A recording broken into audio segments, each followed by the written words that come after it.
Hi guys, good morning. Today is Monday. So, kudkud na pud ta unya ani later. Hasta bayan kapuya og basta Lunes kay Monday sickness sa mga makarelate diha. So, nagunahon ako unsa ako ang kaunon. Wala pa ba ako ka-move on sa noodles gahapon. Sa akong plano kay magsabaw isda. So, kuyugoy ko ninyo og let's go mamalit. Og niya na kita sa gawas. Backline ako pa gawas sa boarding house. Og nakita na ko nga nindot ang panahon ron. Bisan og nay bagyo. Salamat sa Ginoo kaabot diri ang bagyo. Kay di gyud ta bagyo nun diri na part. Pabaktas na kita padulong sa talipapa sa akong palitanan ug nindot jud kayo ang panahon ug diri atong magian diri sa Aling Marites. Si Aling Marites dili na tao ang ginabantayan kundi ang iyang tinda ug ang iyang motto kay Kilay is life. Ug hapit na ta maabot sa atong palitanan. Mao na ni agi ang rabbit ug mo ni ang ako ang ginapalitan. So fast forward kay aron madali ta bakla sa tapadulong sa pauli na sa boarding house mo ni akong napalitanan ug welcome sa ako ang monkey nga kortina. Ug ato nang andamon ta na ato ang mga gipang palit. Muna ni, handa mo na ito, hugasan.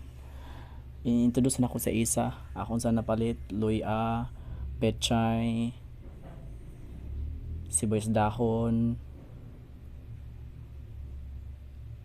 sapa,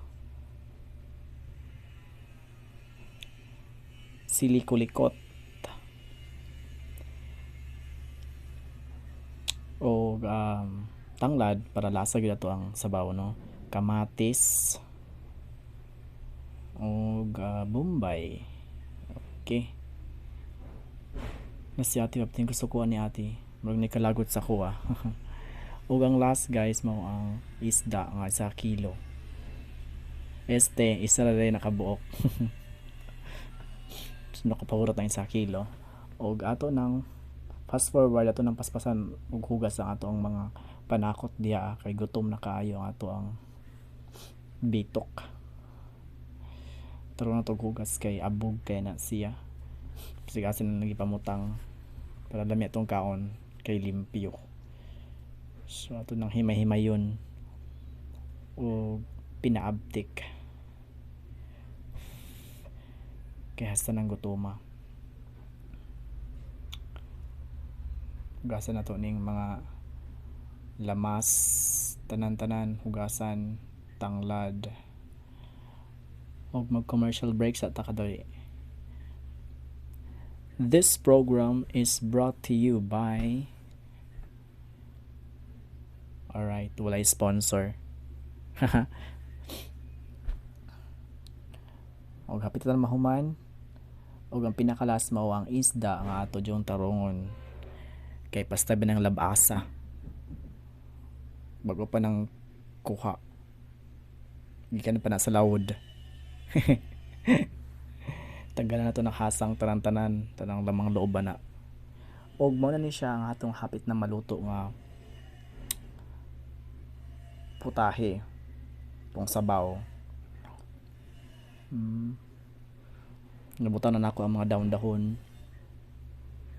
na tilawan sa nato kung sakto ba ang lasa, kung approve ba sa chef. O ato ng takloban og taran mo na ni ang atong finished product. Yummy. Kanon na lang ang kulang.